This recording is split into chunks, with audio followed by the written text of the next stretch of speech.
Bismillah, alhamdulillah, wassalatu wassalamu ala rasulillah. Donc aujourd'hui on va continuer avec le TP0 qui sert à découvrir le langage Java. Donc on s'est arrêté la dernière fois avec la création d'une classe test dans laquelle on a créé une fonction statique sum, une fonction avec le mot-clé statique qu'on a appelé sum, qui accepte deux paramètres entiers et qui retourne la somme de ces deux paramètres, de ces deux valeurs. Et bien sûr la fonction main qui sert bien sûr comme programme principal, comme fonction principale pour déclencher l'exécution du programme. Aujourd'hui on va essayer de voir 3 points que je vais les écrire en haut du fichier. Donc les voici les 3 points. Donc aujourd'hui on va voir comment créer deux classes dans un même fichier.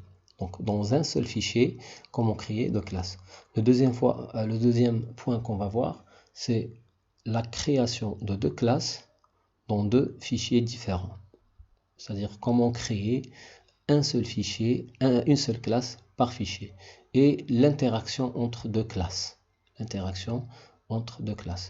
Le troisième point qu'on va voir, c'est la notion, la possibilité de surcharge de fonction. C'est quoi la surcharge de fonction? La surcharge de fonction n'est pas liée au langage Java. C'est une notion qui permet d'utiliser un même identifiant, un même nom pour plusieurs fonctions. Imaginez que j'ai plusieurs fonctions qui portent le même nom. Cette possibilité va nous aider beaucoup dans la programmation orientée objet. On va essayer de la découvrir dans cette vidéo. Donc, avec le premier point, réaliser deux classes dans un même fichier. Regardez ici. Pour l'instant, j'ai une seule classe. C'est la classe test. D'accord? Dans laquelle je fais le main et une autre fonction. Bien sûr, je pouvais faire plusieurs fonctions. Et le main. Maintenant, je vais essayer de séparer. Je vais essayer de créer une autre classe. Regardez la classe. Je vais la nommer par exemple opération, classe opération.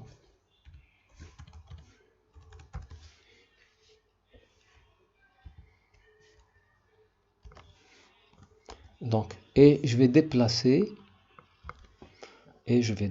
quoi? Je vais déplacer la fonction sum.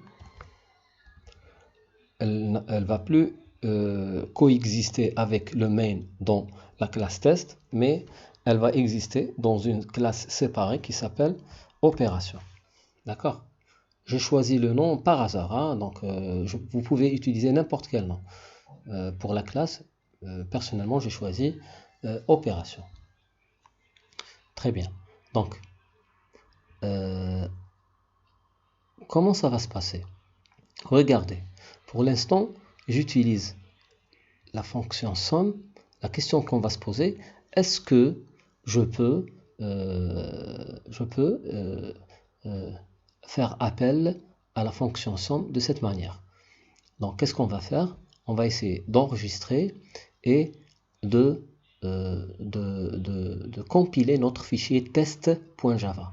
Regardez, le nom du fichier, il porte toujours le nom de la classe test. J'ai deux classes. Et la règle me dit que le nom du fichier doit être identique au nom de la classe. Mais si j'ai deux classes, ou plusieurs classes, quel est parmi les classes le nom que je dois offrir, là je dois attribuer à mon fichier? D'accord? Donc c'est ça la question qui va se poser, c'est-à-dire quel est le nom que je dois attribuer à mon fichier. Donc la règle, elle est simple. La règle, elle est simple. Si vous avez plus d'une seule classe dans votre fichier et que une de ces classes contient le main, c'est la classe qui contient le main qui doit porter, c'est le nom de la classe qui contient le main qui doit être donné au fichier. Par exemple ici, la classe test, c'est la classe qui contient le main. Donc je dois donner son nom à la classe, au fichier, en notre fichier. Je ne peux pas donner le nom opération à notre fichier. Pourquoi? Parce que la classe opération ne contient pas de main. D'accord? Donc, la règle, qu'est-ce qu'elle dit? Si vous avez plusieurs classes dans un même fichier, le nom du fichier doit être identique à la classe qui contient le main. Le nom du fichier doit être identique à la classe qui contient le main. C'est pour ça qu'on a gardé le nom de la classe test.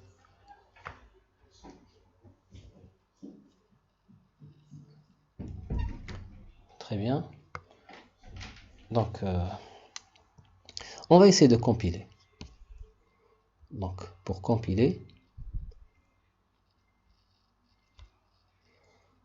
je vais à l'invite de commande et je me situe sur le répertoire TP Java dans lequel existe ma classe, mon fichier test.java. Donc, qu'est-ce que je compile? Est-ce que je compile une classe ou un fichier? La réponse est que je compile un fichier. Donc, javac. Personne ne va me dire que je vais faire comme ça. Opération.java. Est-ce que j'ai un fichier opération.java? Non. Donc, qu'est-ce que je dois compiler? Je dois compiler mon fichier test.java. D'accord? Et je vais exécuter.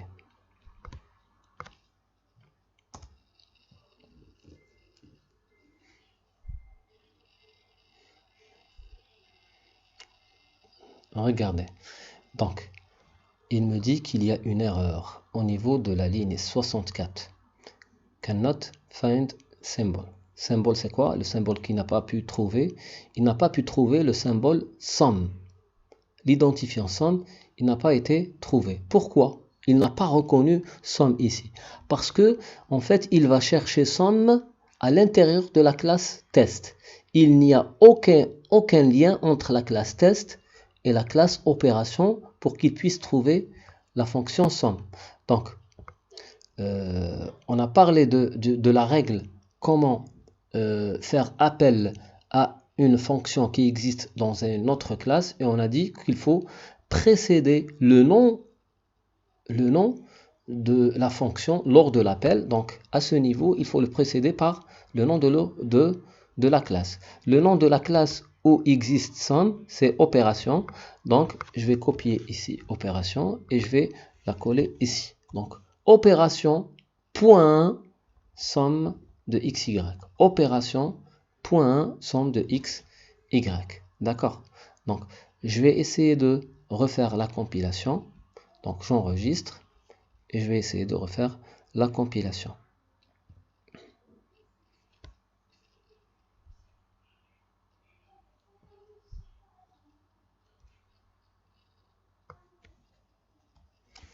javac test.java.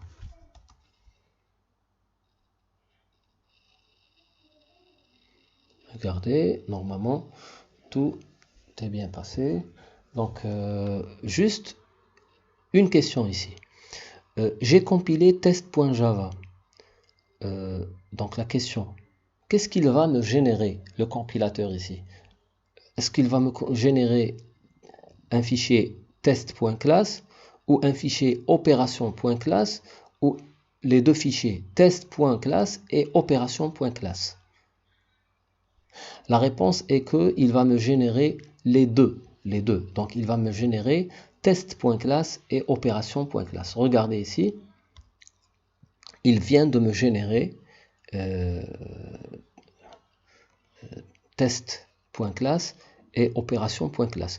Pour test.class, c'est clair comment il a généré. Donc c'est clair parce que en fait, il va générer la classe qui porte le même nom du fichier. Mais pour la classe opération, comment ça s'est passé? En fait, lors de l'analyse du code qui existe ici, il va rencontrer qu'il y a un appel à une fonction qui existe dans une autre classe. Il ne peut pas analyser juste la fonction, il va analyser toute la classe dans laquelle existe cette fonction. Donc, et du coup, il va analyser test, et puis par appel, il va analyser aussi opération, et il va les compiler tous les deux. Donc, avant la compilation de test, donc il va générer en premier lieu opération, puis il va passer à test. D'accord? Très bien. Donc je pense qu'on a terminé avec le premier point qui permet de, c'est-à-dire qui explique la possibilité d'utiliser plus d'une classe dans un fichier. Ici, il faut qu'on se donne une règle très importante dans Java. Donc, la recommandation dans la programmation Java est d'utiliser une seule classe par fichier. Malgré que la possibilité, vous venez de le voir ici, que Java permet d'utiliser plusieurs classes par fichier. Mais Java recommande fortement d'utiliser une seule classe par fichier. C'est-à-dire, si on connaît le fichier, le nom du fichier, on connaît la classe. Si on connaît la classe, on connaît qu'il existe un fichier qui porte le même nom. C'est-à-dire, il faut toujours essayer d'utiliser une seule classe par fichier. C'est ça la recommandation. Donc aujourd'hui, on a vu ça juste pour que vous sachiez qu'il y a cette possibilité. Mais dans la pratique, il faut éviter de faire ça. Il faut toujours utiliser une seule classe par fichier. Très bien. Donc on passe à la deuxième option. C'est l'option de deux classes dans deux fichiers différents. Donc cette classe-là, la classe opération, qu'est-ce que je vais faire? Je vais la copier, comme ça, et je vais créer un nouveau fichier. Je vais la copier, la coller ici, et je vais l'enregistrer en tant que fichier Java. Bien sûr, quel est le nom que je vais donner à ce fichier? Bien sûr, il doit porter le même nom de l'opération, donc de la classe. Donc opération, bien sûr, ici je vais mettre .java. Ça c'est la classe qui existe lors de la précédente compilation, hein. Donc je vais enregistrer un nouveau fichier Java. Maintenant, qu'est-ce que j'ai? J'ai deux fichiers. Regardez, j'ai le fichier test.java qui contient ma classe test, et j'ai mon deuxième fichier qui est la classe qui contient opération, qui contient la classe opération. Elle-même, elle contient une seule fonction statique sum. Très bien. Maintenant, on va refaire la compilation. Maintenant, comment je vais compiler? Donc, je dois commencer par, je vais enlever, supprimer les deux classes.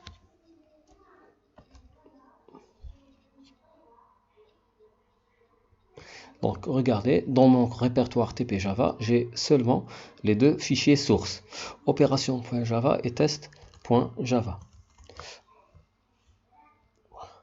Lors de la compilation, regardez, si j'essaie de compiler opération.java,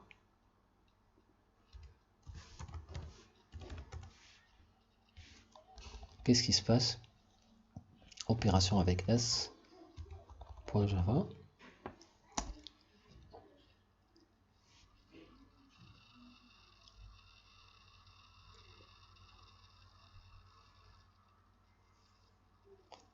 Donc, je passe ici au niveau du répertoire et je retrouve que la compilation a créé un seul fichier. C'est le fichier opération.class. D'accord? Est-ce qu'on peut exécuter le fichier généré, donc la classe opération? Donc, je vais essayer d'exécuter.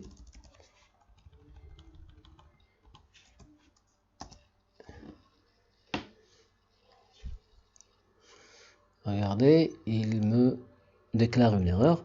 L'erreur, c'est quoi? La méthode principale est introuvable. Donc, la méthode principale, il parle de la méthode main. Donc, est introuvable dans la classe opération. Définissez la méthode principale comme suit. Public static void main string args. Ou une classe d'application, etc., etc. Très bien. Donc, là, il me dit que votre classe ne contient pas de main, donc elle ne peut pas être exécutable. Très bien. Donc, je vais passer à une autre. Donc, maintenant, je dois compiler. Donc, je vais effacer la classe opération. Et je vais refaire maintenant la compilation, mais cette fois-ci avec la classe test.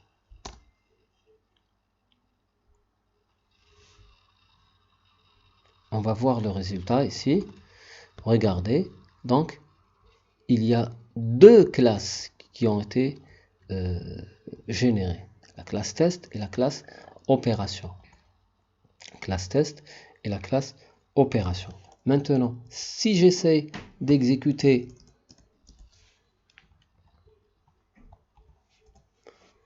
classe test,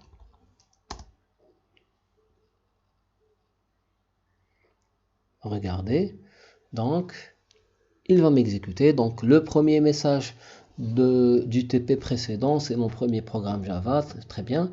Et puis il me calcule la somme. La somme 2154 plus 425 égale 2579. Donc il a su exécuter. Comment? On va revenir au code pour qu'on puisse analyser comment ça s'est passé.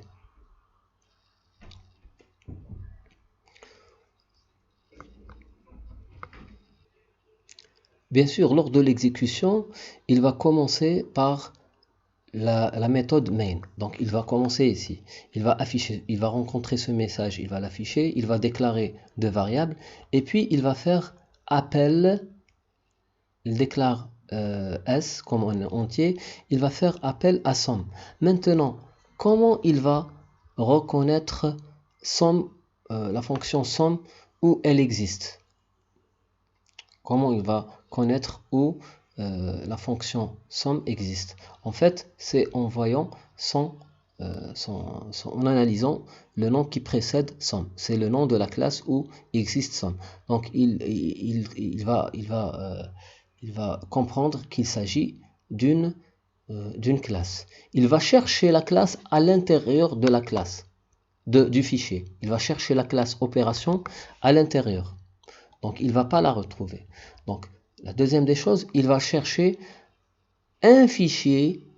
Donc, il va chercher la classe à l'extérieur du fichier test.java. Donc, il va chercher, systématiquement, il va chercher un fichier qui porte le même nom de cette classe.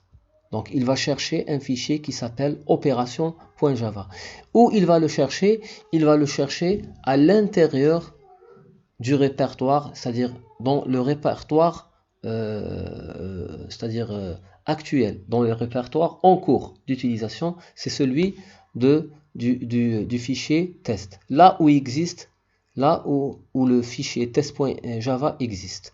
Donc c'est dans le même fichier. Donc il va chercher, en fin de compte, il va chercher opération.java dans le répertoire tp.java. Il va le retrouver. Il va l'analyser, il va trouver que une fonction somme existe et il va l'exécuter. Donc c'est comme ça que ça s'est passé. Donc ça, c'est l'utilisation normale des classes. C'est une seule classe par fichier. Et on peut bien sûr utiliser autant de classes qu'on veut dans autant de fichiers qu'on veut. Très bien. Maintenant, on va passer à au troisième point de la vidéo, c'est la surcharge de fonctions. La surcharge de fonctions. C'est quoi la surcharge de fonctions? On a dit que la surcharge de fonctions, c'est la possibilité d'utiliser un même nom, un même identifiant. Dans notre cas ici, dans l'exemple qu'on va faire, c'est l'identifiant sum. L'identifiant sum, il est attribué à la fonction qui retourne un entier et qui a deux paramètres entiers, deux variables entières comme paramètres. Donc, on peut donner ce nom à d'autres fonctions, sans pour autant que ça constitue un problème dans notre programmation.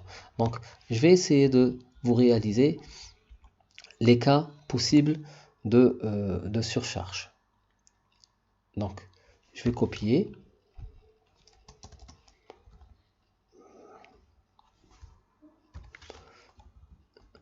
Un cas de surcharge et que j'utilise un nombre de paramètres différents. Quand est-ce la surcharge est possible? La surcharge est possible dans deux cas. C'est-à-dire est possible à une seule condition en fait. La condition est que le nombre, les paramètres soient différents. En général, hein, on va dire que si la liste des paramètres de deux fonctions qui portent le même nom sont différentes, on va dire que la surcharge est possible. Regardez ici, les deux paramètres, la liste ici, elle contient deux paramètres, ici elle contient trois paramètres. Donc on va dire que la liste elle est différente. C'est pour ça que ici la surcharge elle est possible. Très bien. Un autre cas dans lequel on va dire que les paramètres sont différents, et si c'est un des paramètres, imaginons que j'ai, donc je vais donner un autre exemple là, je vais copier rapidement ça, et on va voir. Imaginons que j'ai deux paramètres. Dans ce cas-là, regardez, la première fonction, elle a deux paramètres. La deuxième fonction, elle a deux paramètres.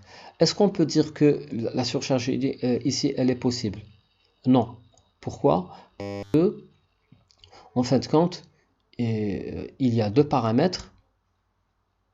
Et le premier paramètre, c'est un entier. Le premier paramètre, c'est un entier. Le deuxième paramètre, c'est un entier. Le deuxième paramètre, c'est un entier. Donc, pour que la surcharge marche, il faut que au moins des paramètres soient de type différent. Donc au moins un des paramètres de la nouvelle fonction à surcharger soit différent. Donc par exemple le deuxième, je vais le faire de type double. Et là, il faut faire attention. On voit jamais, on s'intéresse jamais au nom des paramètres. Par exemple ici, le paramètre A, A et le paramètre B, B. On ne s'intéresse jamais au nom de paramètres. En fait, il faut s'intéresser seulement au type des paramètres. D'accord? Ce qui est important, c'est le type de paramètres. Est-ce qu'on s'intéresse au type de retour? Non. Le type de retour n'est pas intéressant. D'ailleurs, je vais ajouter un autre cas. Regardez. Si je mets ici, par exemple, ici, je vais mettre, par exemple, void. Comme ça. Et je vais faire un système.out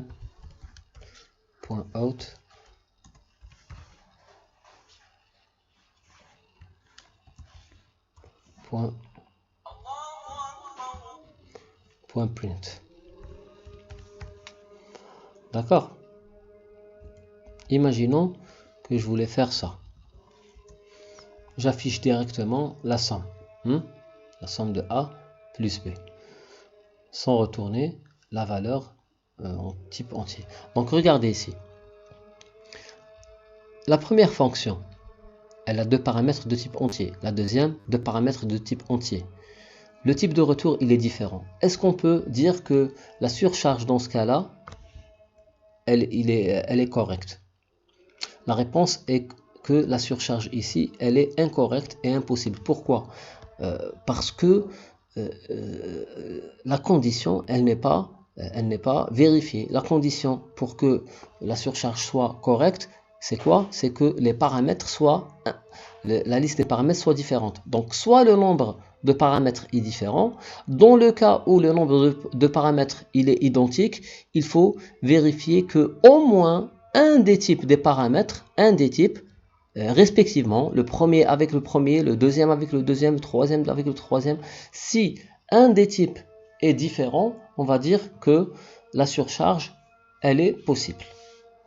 D'accord? Donc, on va laisser comme ça les fonctions, on va essayer de compiler et voir les cas de... c'est-à-dire la compilation, qu'est-ce qu'elle va donner comme erreur. Donc ici, donc j'ai ma première fonction, ma deuxième, elle me retourne un void, la troisième, j'ai rajouté un paramètre, et la troisième et la quatrième, j'ai changé un paramètre. Donc j'ai gardé deux paramètres, mais j'ai changé le type de paramètre. D'accord? On va voir ici qu'est-ce qu'il va accepter et qu'est-ce qu'il va refuser comme surcharge. Donc, comment je vais faire? Je peux faire la compilation indépendante de la classe opération.java. Et puis aussi, je peux faire la compilation à partir de la classe test, elle-même qui va faire appel à la classe opération. Donc, je vais compiler la classe opération. Regardez ici. Donc, Java C opération.java. Je compile.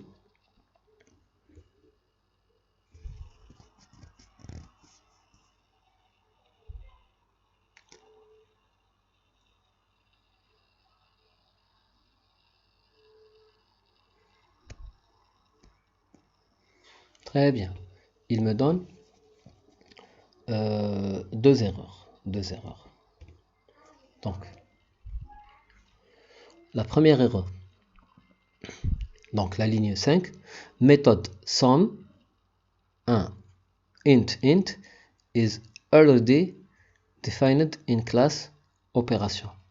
C'est-à-dire, il me dit que cette fonction existe déjà, et donc il n'accepte pas sa redéfinition, sa surcharge. Donc la ligne 5, regardez, la ligne 5, donc il parle de cette méthode, de cette fonction. Il parle de cette fonction, il dit que elle existe déjà, tu n'as pas le droit de la redéfinir. Pourquoi il a jugé qu'elle existe déjà? En fait, parce que elle a la même liste de paramètres. Int. Donc, on n'a pas le droit d'utiliser ça. Malgré qu'on a changé le type de retour, mais le type de retour ne compte pas pour le compilateur. Il va pas voir le type de retour pour décider si la fonction si la fonction est surchargeable ou pas. Donc, qu'est-ce que je vais faire? Je vais enlever ça. Je vais le mettre en commentaire. Très bien. Et je vais enregistrer. Et je vais refaire la compilation.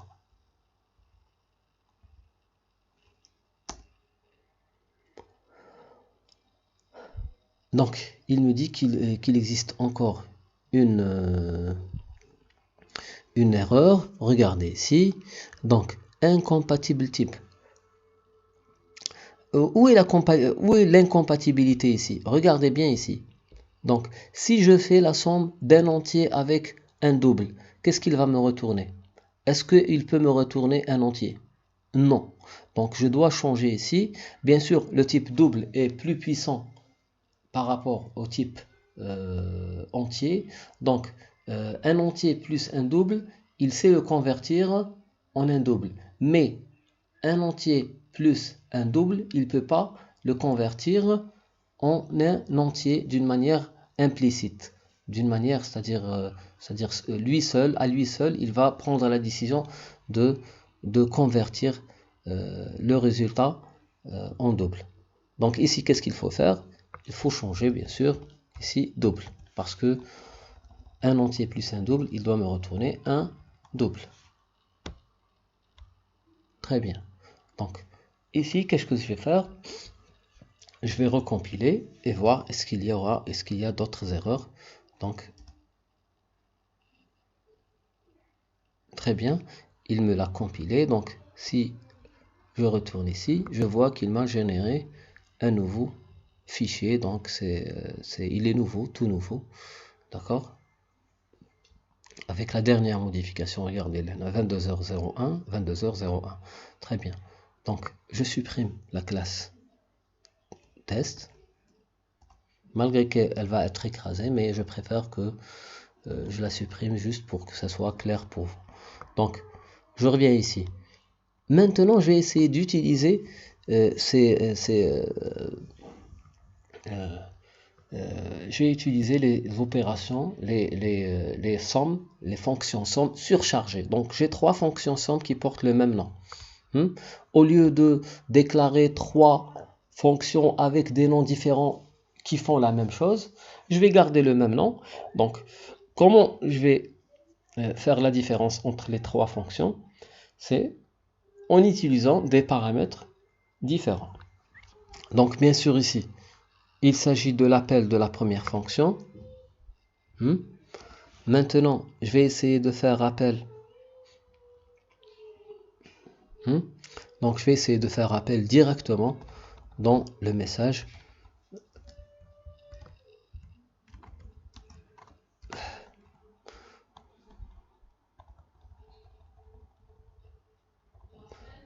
La somme de x, y, donc je déclare ici z. Donc c'est pas un entier, je vais le déclarer comme double. 55.25 et non pas virgule 25.25. Très bien. Donc ça, regardez ici. Ici j'ai fait appel. Je vais supprimer ça pour que ce soit clair dans les trois lignes. Je supprime cette variable. Donc la somme de x plus y. Donc là, je fais appel à la première version. De la fonction. Elle accepte deux entiers. Maintenant, x plus y plus z. Plus z. Donc, j'aurai quoi? J'aurai le résultat qui est, bien sûr, x, y et z. Donc, regardez, j'ai donné trois arguments. Les trois arguments, donc, comment il va reconnaître lesquelles des fonctions il va appeler, c'est par rapport la liste des paramètres. Ici, deux entiers, donc il va appeler la première fonction. Ici, trois paramètres, donc il va appeler celle qui utilise trois paramètres. Et dans la dernière, je vais faire la somme entre x et z. X et z, donc ici, je vais utiliser x et z. X et z. Donc, juste pour faire attention, donc le deuxième paramètre, c'est un double. Donc, j'ai donné z, c'est un double. Donc, je l'ai donné au deuxième paramètre. Ici, on va utiliser la fonction println qui permet le retour à la ligne après chaque affichage. on va enregistrer et compiler la classe test.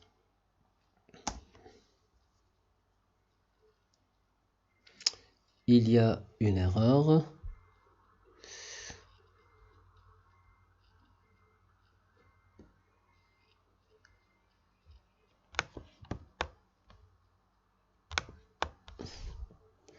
Donc type incompatible.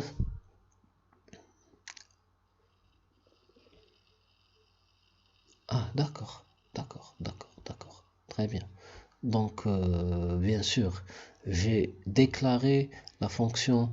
Donc, je vais faire, au lieu de faire z ici, donc je vais faire, par exemple, 2 fois y. Si y est un entier, 2 fois y, c'est un entier. Z ce n'est pas un entier. Donc, j'ai appelé une fonction qui n'existe pas. En fait, j'ai appelé la fonction sum int avec les paramètres int, double. Et ça n'existait pas. J'ai la fonction sum avec les paramètres int, mais pas int, double. Donc, c'est pour ça qu'il m'a déclaré une erreur. Parce que z c'est un double et non pas un entier. Donc qu'est-ce que j'ai fait? Je vais faire la somme de x plus y plus ici 2 fois y. D'accord? Sans oublier le nom de la classe. Chaque fois, je précède la fonction avec le nom de la classe. Donc, opération.sum, chaque fois. Donc, je recompile. Je vais fermer le compilateur. Je ferme l'invite de commande. Je vais le rouvrir ici. Donc, ouvrir le répertoire du fichier en cours en tant qu'invite de commande. Très bien. Donc, je fais javac test.java.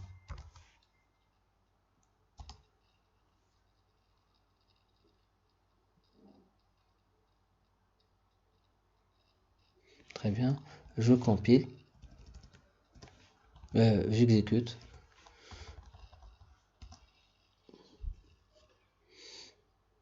Très bien.